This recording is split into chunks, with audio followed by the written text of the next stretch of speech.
Welcome to this class on the topic of employee involvement techniques. Now you'll notice from the bottom right hand corner of this slide that there are in fact 122 slides. So it's quite a long class. I strongly recommend you have breaks, stop the class, make some notes, have a rest, come back and complete it. Remember to come back and complete it. That's the important part. So let's start with this session and see some of the techniques that are involved in employee involvement. Employee involvement techniques include a range of techniques and policies adopted by organizations in order to increase employee cooperation. So clearly, involvement techniques are aimed at something, and they're aimed at getting more cooperation from the employees. It's becoming increasingly important to include employees in decision making and make them feel valued and part of the team. Get more involvement, get more participation, more motivation as a consequence, and higher productivity, and a better working climate. So employee involvement is a management philosophy, a workplace culture where people have a degree of power over their jobs. The workers are trusted in their tasks. The workers can see what is involved in their tasks. They understand it probably more than anyone else in the organization. They do it on a day-to-day basis. So they can see opportunities for improvements. They can see ways in which the work can be refined and improved. So it's important to have their involvement so that the management gain from that experience. Plus, of course, the workers will feel more engaged and more a part of the organization, and therefore have greater motivation and greater involvement, greater productivity. So employee involvement techniques aim to gain employee commitment and cooperation. So the techniques are used to try and gain employee commitment and cooperation. Employees are involved with the management.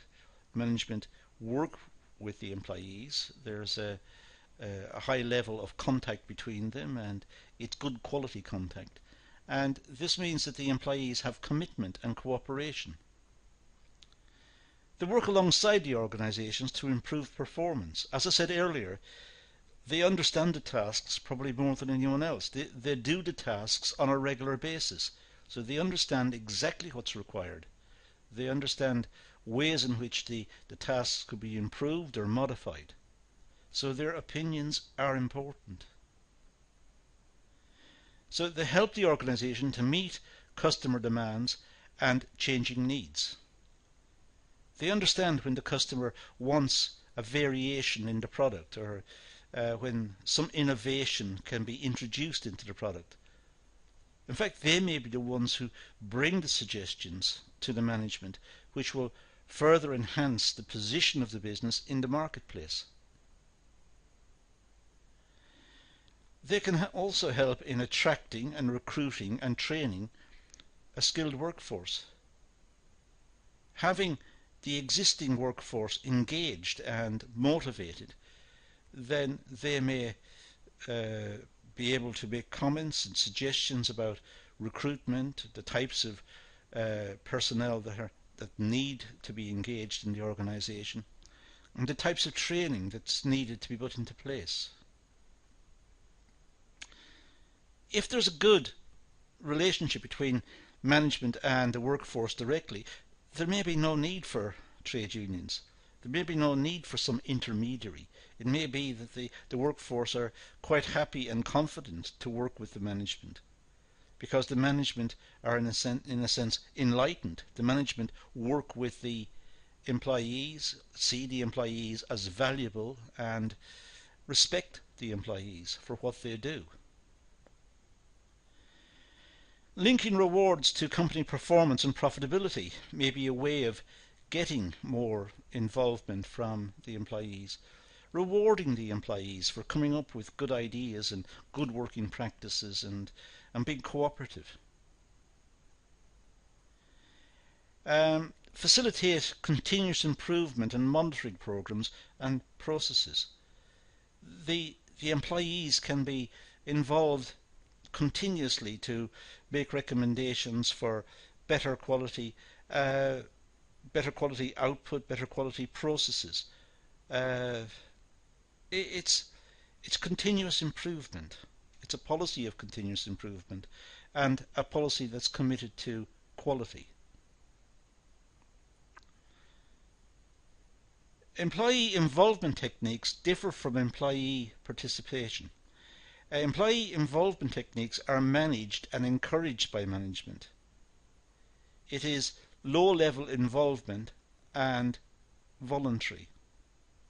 So the employee involvement techniques are managed and encouraged by management, but perhaps the employees are also trusted to move any changes forward, to try out new ideas, and they're encouraged to speak openly about their tasks and how the tasks can be managed and improved. Employee participation is employee and representative involvement in decision-making process. So employee participation is one where the employees help to make the decisions. Employee involvement are, in a sense, managed by the HR department or by general management, perhaps by the accounts department or the marketing department or the production department. Depends on which area we're discussing. But in terms of involvement, the management channel the efforts of the workforce and listen to them and get more involvement and get their agreement to changes, and also listen to the workforce about their proposals for change and see if they can be implemented. It's involvement. Employee participation may involve broad decision making related to the business. Now, Lewis and Thornhill in 2003 identify the following dimensions of employee involvement and employee participation. And before I give you that slide, I'm not going to discuss the slide in any great detail. I'm going to give you the slide. I'll ask you to come back later, make notes from the slide, study the slide. It's areas that are considered in other videos on the course, and you should therefore be familiar with. But I'd ask you to come back to the slide later and deal with it. So I'm just going to give you the slide. I'm not going to discuss in detail the contents of the slide. So that's from the original article. It's taken from the original article, the ideas and the concepts. And I'd ask you to go back and look at this in more detail. Make notes and try to understand what is a collectivist approach and what is the individualist in nature and what is a unitarist. And as I said, it's covered in other videos, so you should be able to deal with this quite straightforwardly. So have a look at that later on when the video finishes. But remember the slide numbered, slide 18 out of 122. So you can easily find it on the video. Now, the types of employee involvement techniques. Well, there are different types of employee involvement techniques an organisation can consider. For example, downward communication. It could be upward, two-way communication. It can be representative participation. And it can be empowerment or financial involvement. So there are different types of employee involvement techniques that an organisation can consider, and we've just listed 5 here. Let's talk about these five points to see what's meant by them. First of all, let's consider downward excuse me. Let's consider downward communications.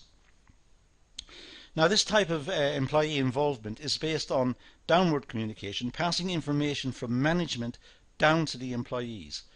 So try to see the organization as almost like a pyramid, with the management at the top and the employees ranged below the top management.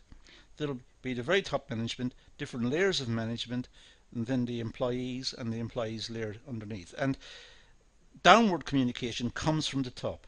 It flows down through the organization. It's aimed at providing information to employees to educate or for informing purposes.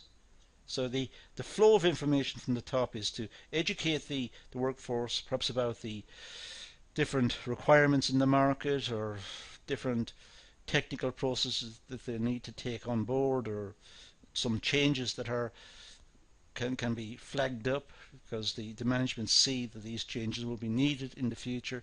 So it's to let them, people below, know that this is what's going to happen.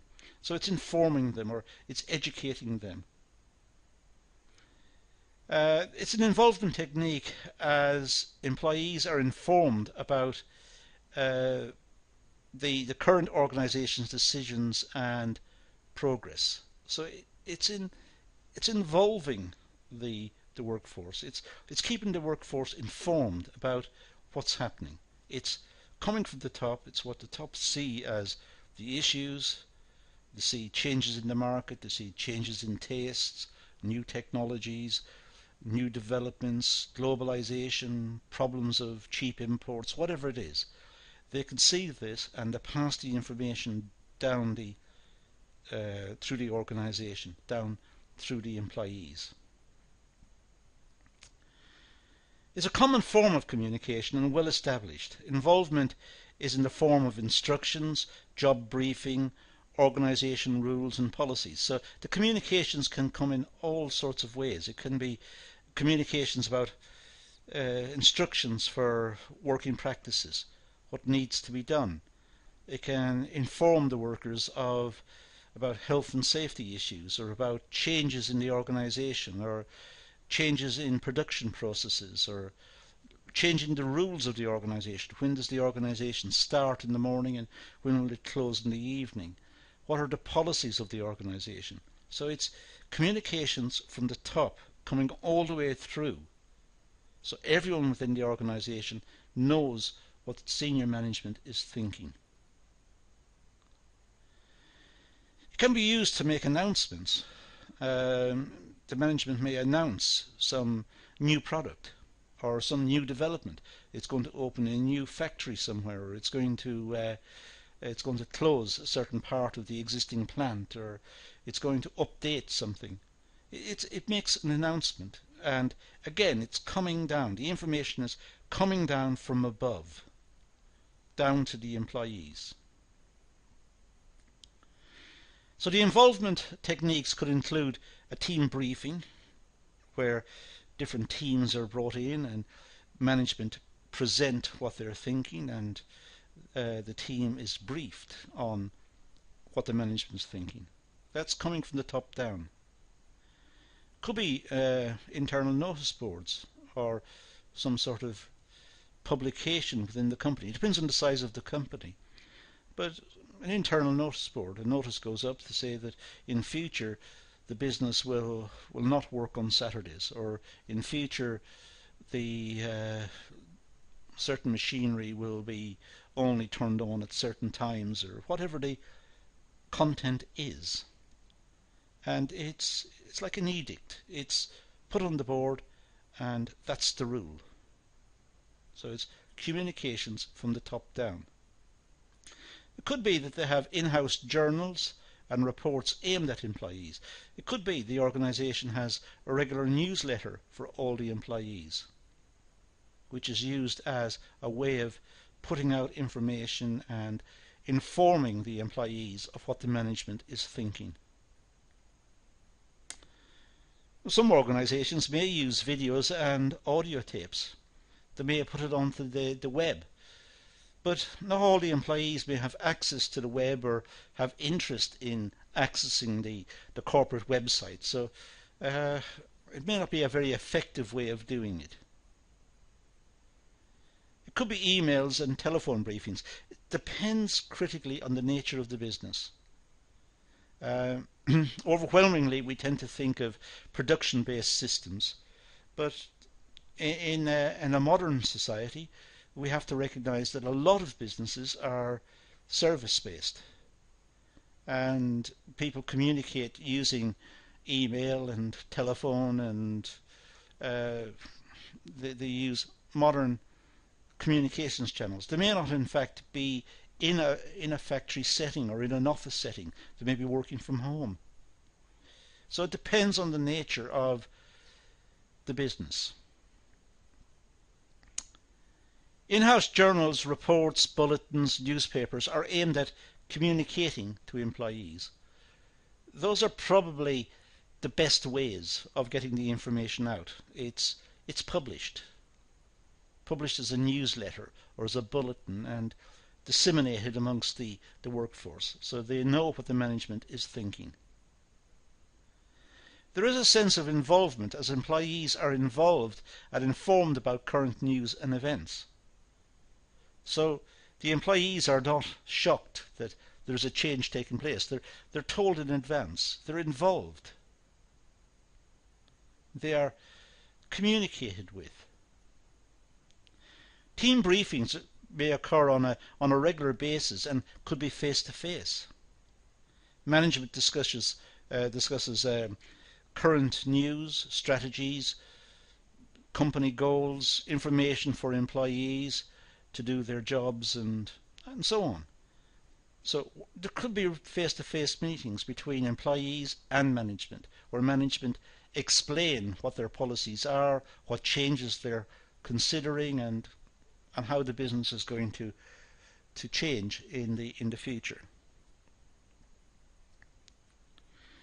It could be that they could have question and answers activities where employees can send in questions to the management, and the management will respond with an answer. It depends critically on the nature of the questions, of course, and whether the management feel it's right to divulge all their information, because after all, competitors may also be interested in that information. So some filtering of the questions would have to take place so as not to give away corporate secrets. There's also upward communication.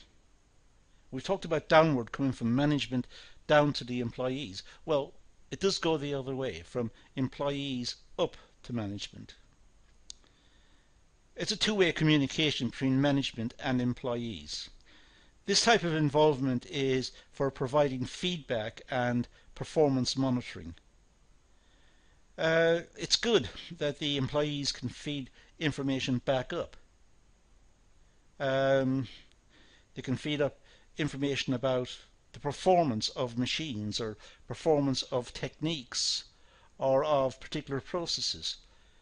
They can flag up issues that will help the management refine its processes and become more competitive as a consequence, more cost efficient. Management and employees communicate with each other in order to gain better understanding of each other's needs. It's a two-way process. The employees contact management, management contact employees. It's up and down. It's a two-way process. But it means there's more understanding and better understanding between the two sides. And the employees feel valued as they are considered as a team. They're considered important. Their views are held to be important. The communications are taken seriously. They're not dismissed. So it's a good form of communications. The aim of two-way communications, well, provide feedback to employees on progress and performance.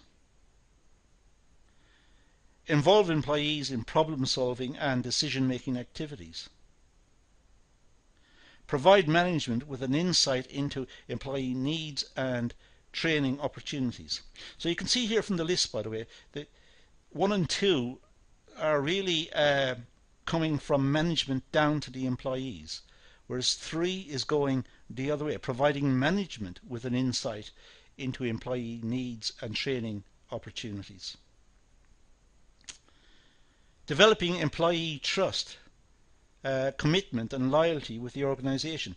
When employees feel they are listened to, when they feel important, they feel as a part of the team, their opinions are respected and considered seriously, there's more motivation and there's more interest in the organisation.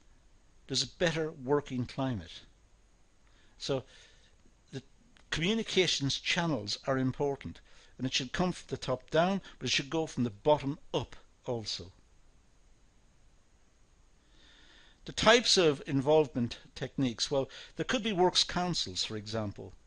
The workers may group into a works council and elect a representative to speak on their behalf. It is much more efficient if one person brings a list of suggestions or questions or issues to management than if they all come from different angles and from different people. It makes it much more efficient if the workers have an organisation and they subscribe to the organisation in terms of their commitment, their attendance and their support. And a single person, let's say the chairman of the Works Council or some authorised person, will then take the list to management and try to get responses. The communications could be by management trying to interview the workforce, or by having focus groups, or by a questionnaire, trying to find out what the workforce think.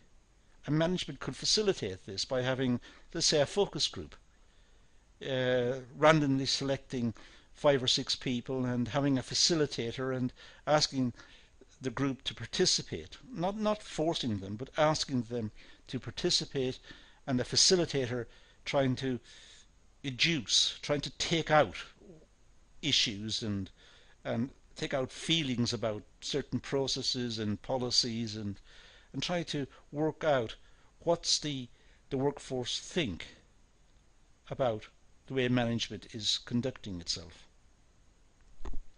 Could be through interviews, but interviews may be seen as somewhat intimidating.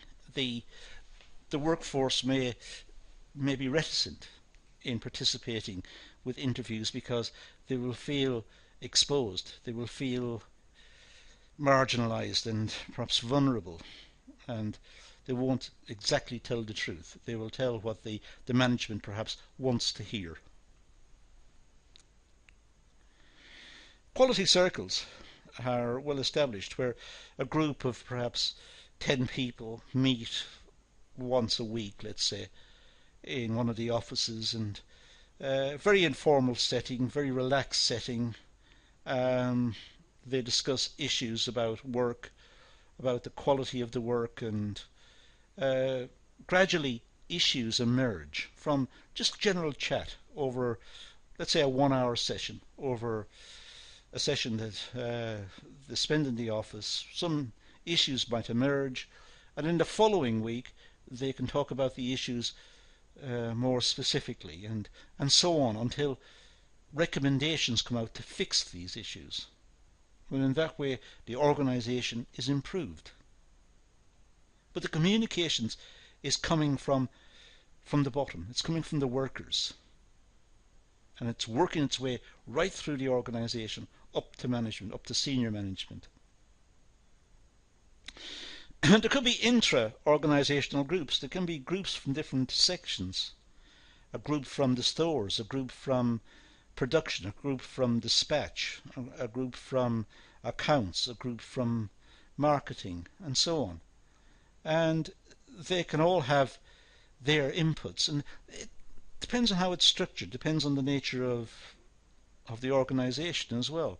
But it could be that they all have internal meetings, and one person then meets with all the others, and they all go to see the management.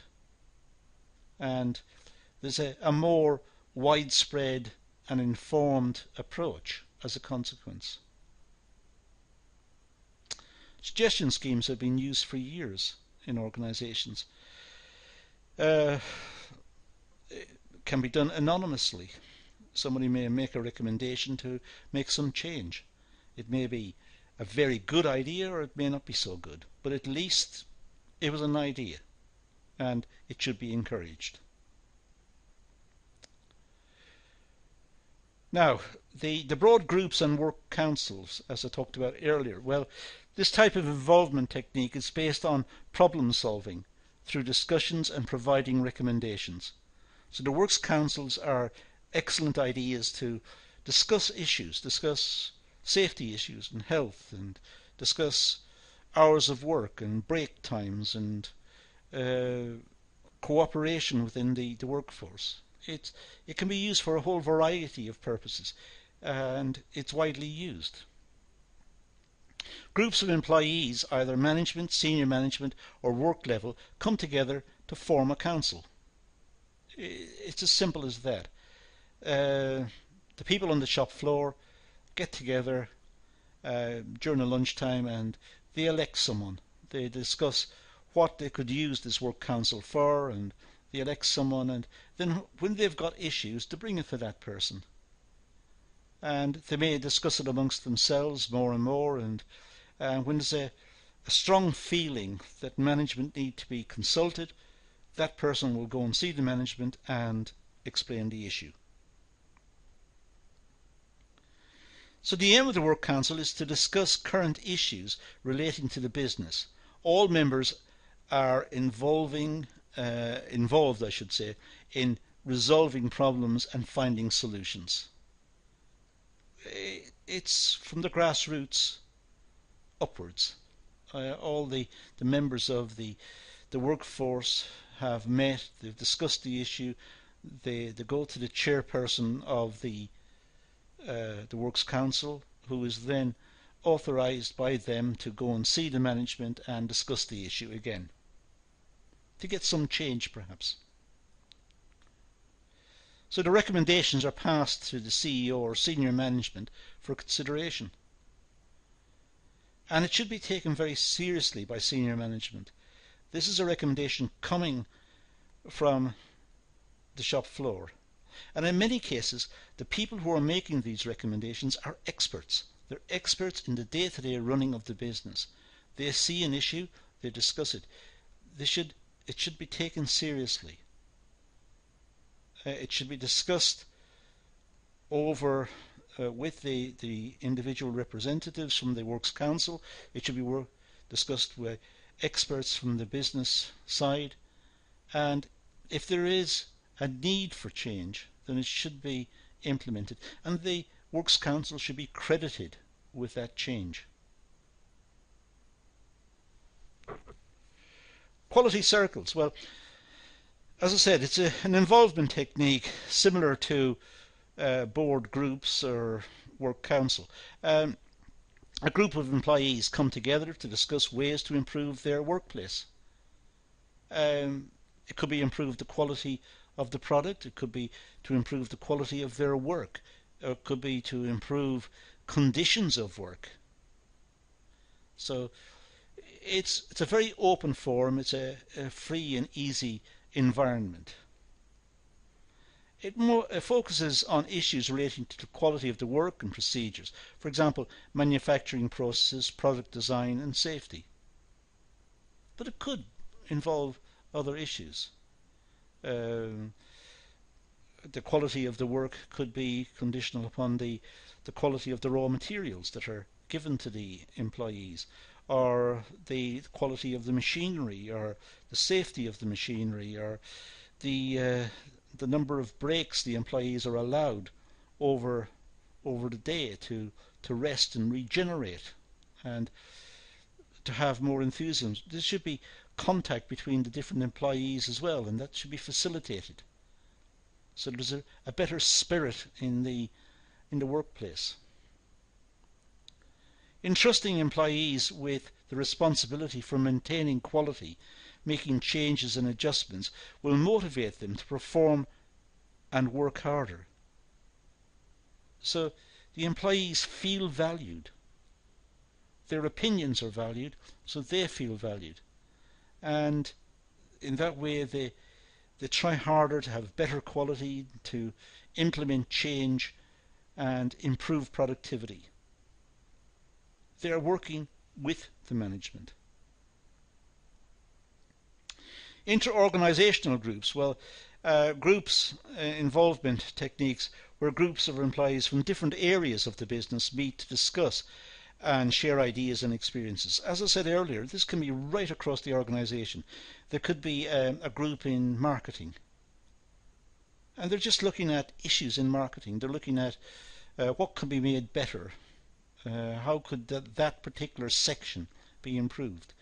The HR department may have its own group looking at processes within HR. It could be the distribution section have a little group looking at what happens within distribution and how it can be improved and how working conditions can be improved, how motivation can be improved. Could happen on the shop floor in terms of, if it's an engineering plant, the engineering section.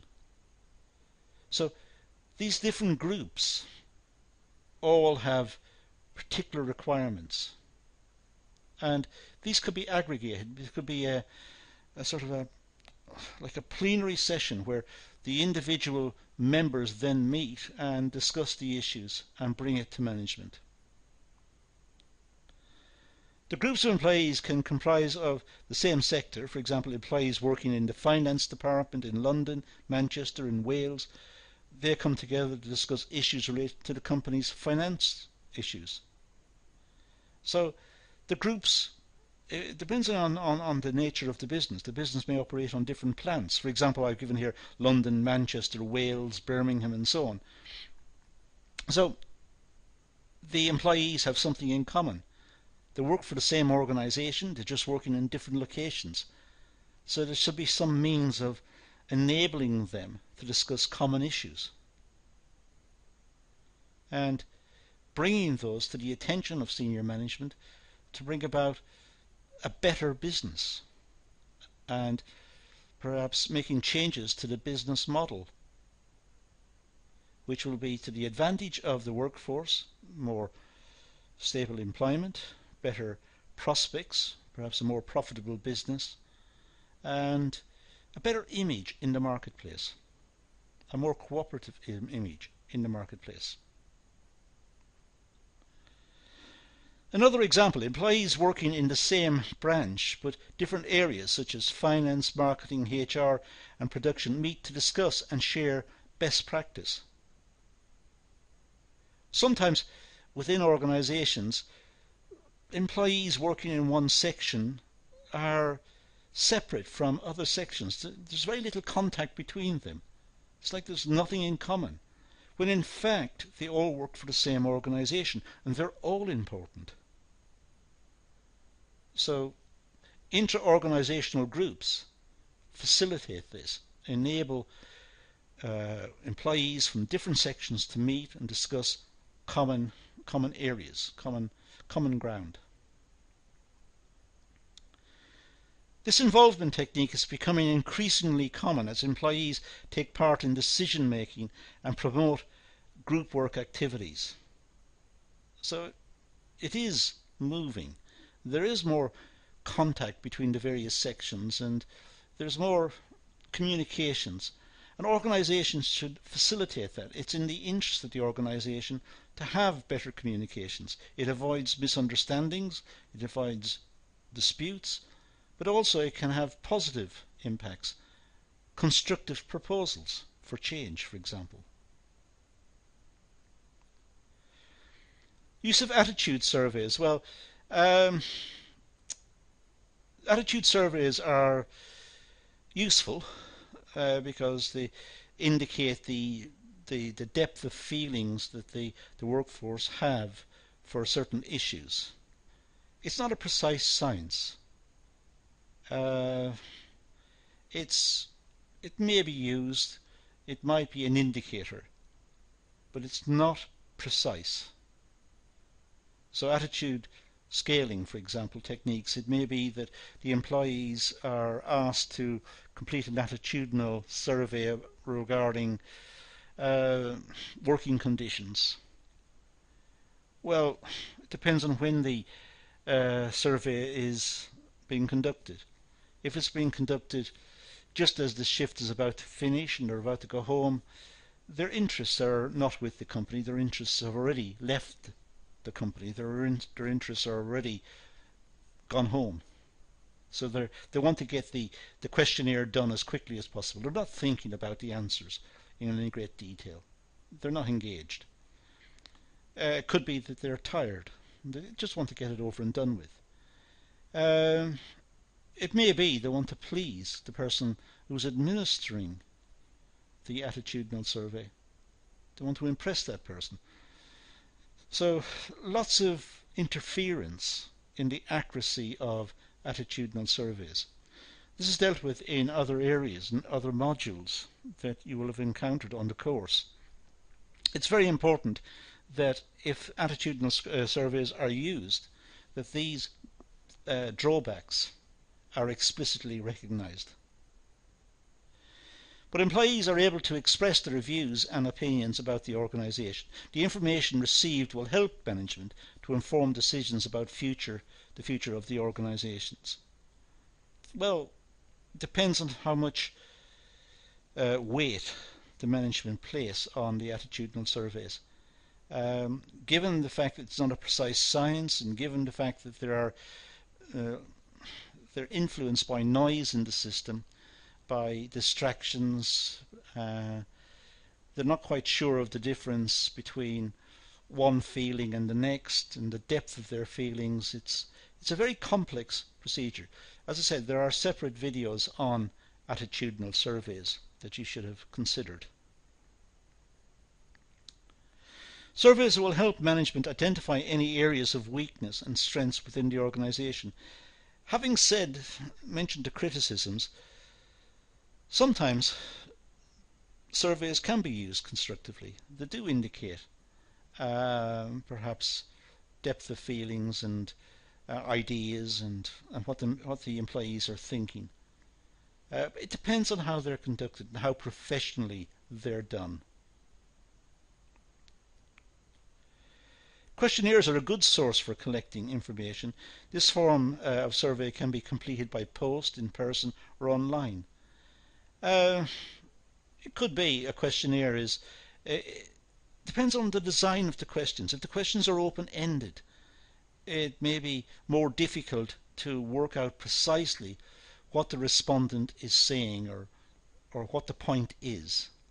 If it's a closed question, it's a yes, no, or maybe, then that might be more constructive. But there again, the respondent has been forced into giving a definitive answer, when in fact what the respondent wants to do is to make a statement about what he or she feels, not be forced into a definitive answer. But the questionnaire should be anonymous so that employees can openly express their views. They don't want to feel that they're going to be victimized or punished as a consequence of participating in the survey. Or certainly if they've said some or mentioned some points which are negative towards management, they don't want to feel that they're going to be punished as a consequence. Questionnaires offer instant responses and are a cost-effective means of collecting information and analysing information. As I said, it depends on how the questionnaires are constructed. It depends on the length of the questionnaire, how they're administered, what pilot work has been done. It depends on whether the questions are open-ended or closed-ended. Again, all of this is the subject matter of other videos on other modules in the research module, and you should be familiar with those by now. Interview and focus group. Well, focus groups are interviews conducted by a group of people or employees. However, interviews are mainly conducted on a one-to-one basis. So focus groups, a number of people are brought into a room or invited into a room, and a facilitator is put in place, and the facilitator tries to get the focus group to discuss certain issues and make notes about their comments and their suggestions. Interviews tend to be more one-to-one. Interviews are a good technique as they allow for more in-depth responses and are focused on a specific agenda. The trouble with the interview is that the interviewee may feel like he or she has to give answers that will please the management. So they may not be telling the truth. And some of the responses may be vague. So there are problems with the interviews as well. They're very time consuming and they're very expensive to administer. Not straightforward. Suggestion schemes. Well, suggestion schemes are another way of achieving employee involvement.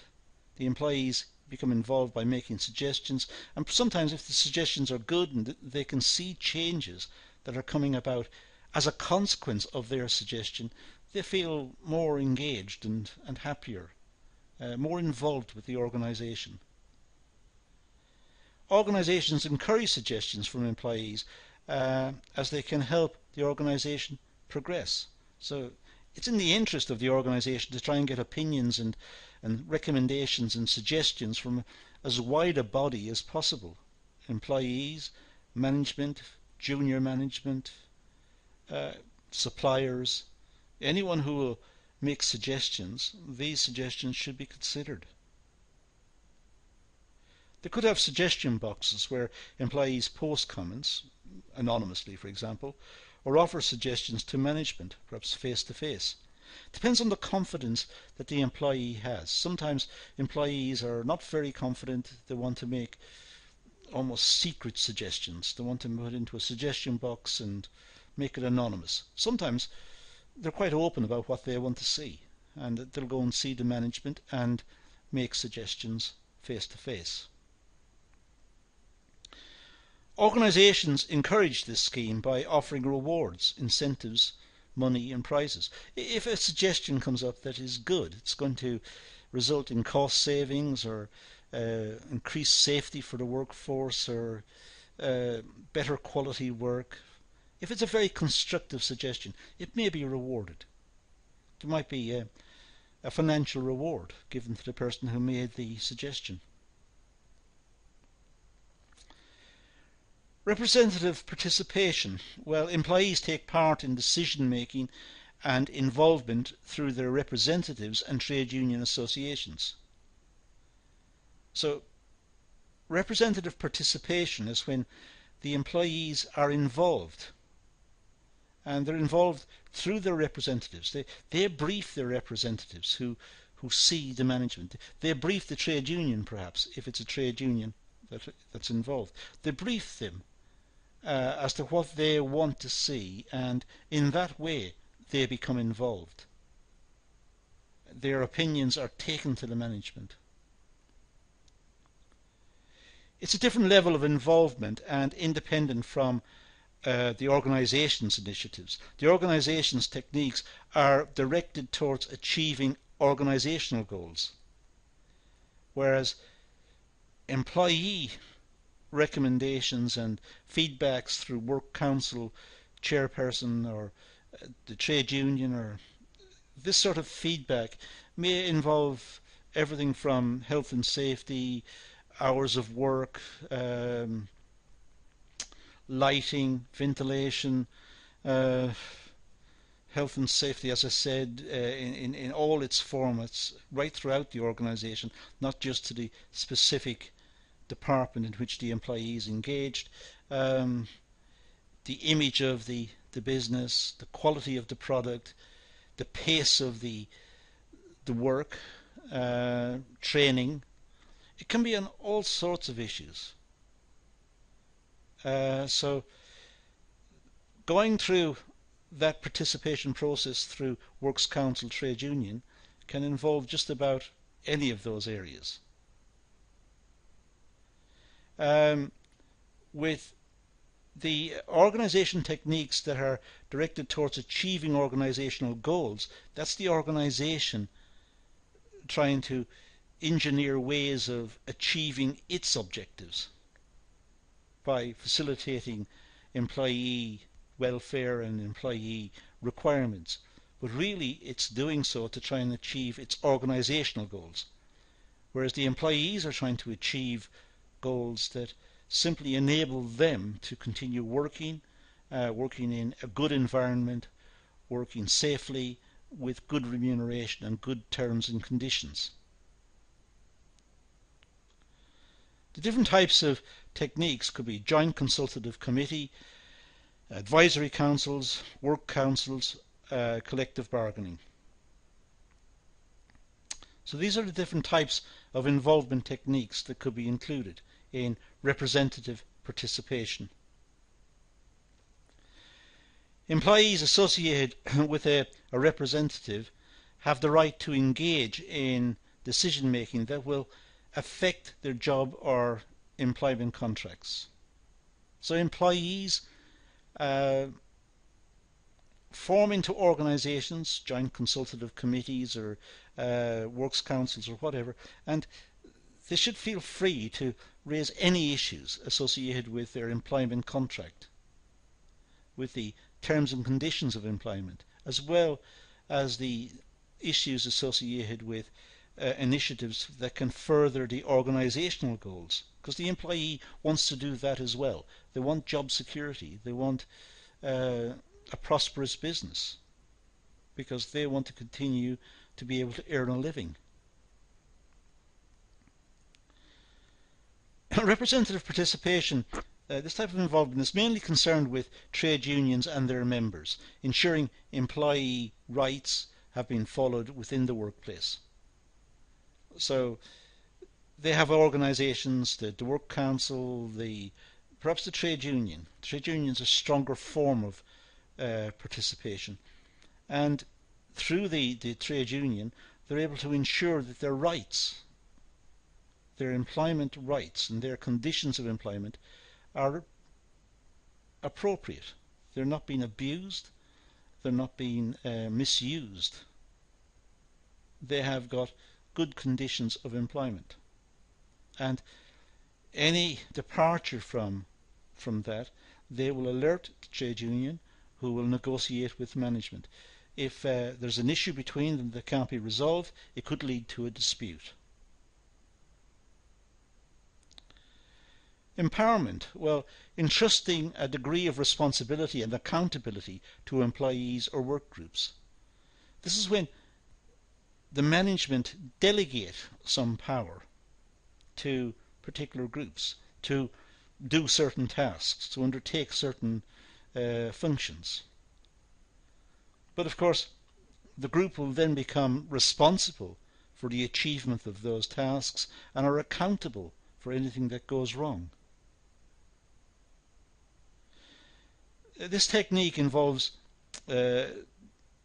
involvement, I should say, by handing over responsibility to the employees. The employees become more involved because they're trusted, and there is more responsibility given to the employees. But of course the employees have to honour that responsibility, have to live up to it, and as I said, they are accountable should something go wrong. Employees are given responsibility over certain tasks or projects. They are involved in decision making.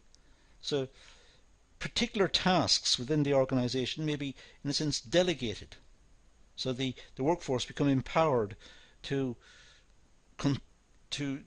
process some task or to deal with some task. It's their responsibility to ensure that it's delivered, it's good quality, it meets the requirements. If they don't, they are accountable. They must explain why the work is not good quality, or if it was badly timed, or there were issues. It must account for its shortcomings. The technique is very motivating as employees feel valued and have a sense of authority. They're able to make choices and decisions. So it does promote engagement. It promotes motivation. The workforce are being trusted.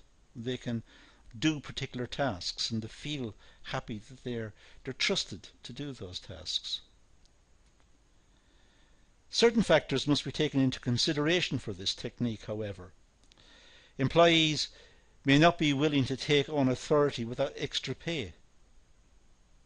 Just asking people to take on extra authority and extra responsibility, well, responsibility normally is accompanied by extra remuneration. They should receive extra pay for the extra responsibility they're taking on. Some employees may feel that they don't want the pressure or the stress caused by having more responsibility. So they don't want that type of involvement. They don't want to be empowered. They want to just do the tasks and go home. They don't want to have responsibility. They don't want to go home worrying about the job and whether they're doing the right thing or making the right decisions. Extra training may be required as some employees do not have the relevant skills. So it may involve extra resources on the part of the organisation to ensure that the teams that are recognised as suitable for empowerment, those teams in fact have the right skills to enable them to meet the tasks that's required of them. Financial involvement. Well, financial incentives are used as a method for engaging and involving employees. Companies often resort to giving extra bonuses or extra remuneration to valued workers because they recognise their contribution. Individual performance, for example, may be linked to financial rewards. The technique is motivating as employees will take part in involvement and engage in business activities. So with regular performance appraisal, management is able to gauge who is making a good contribution, who's motivated, who's involved, who's interested, and reward those people with extra payments. Employees will be driven, I should say, to succeed and work harder to achieve their financial rewards. They feel more involved, they feel recognised, and they're rewarded by management, which of course may feed back into even greater involvement on their part, greater efforts on their part to be even more constructive in the future. So they're going to have continuous rewards. Financial incentives are performance related, such as performance related pay, extra pay depending on the performance and output of particular workers. So workers may be observed as making extra contributions and doing that extra bit, so they have performance related pay. It could be profit related pay. Businesses give employees a share of profits, usually calculated by the number of years worked and annual profits. So sometimes the companies reward workers for their efforts. When the accounts are worked out for the business, a sum is set aside for the workers, which they receive as profit related pay. It could be bonus schemes. Given a bonus for extra output, extra performance, or project completion. So the bonus schemes could be a recognition that some workers have put in extra effort and are simply given a bonus to compensate them and to recognize them and to reward them for that extra effort.